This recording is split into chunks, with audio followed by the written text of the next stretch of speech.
দিল্লির best of 11-এ আজকেও কিন্তু আমরা মুস্তাফিজুর রহমানকে দেখতেছি, অর্থাৎ মুস্তাফিজুর রহমান কিন্তু ঠিকই কিন্তু দিল্লি ক্যাপিটালসে কিন্তু জায়গা করে নিচ্ছে।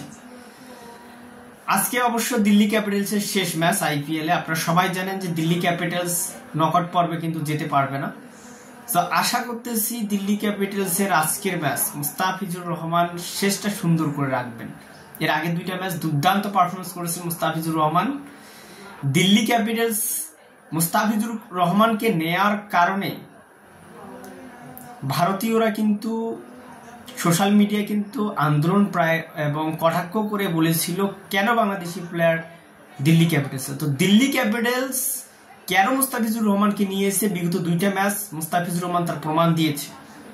আশা করি আজকের ম্যাচেও মুস্তাফিজুর রহমান সেই জবাবটা দিবেন এবং দিল্লি ক্যাপিটালস মুস্তাফিজুর রহমানকে নিয়ে যে ভুল করেনি সেটা আরো একবার প্রমাণিত হবে এবং উগ্র ভারতীয়দের আরো একবার সেটা তাদের জবাব মানে তাদের যে উগ্রতার জবাব সেটা মুস্তাফিজুর রহমান খেলার মাধ্যমে দিবেন।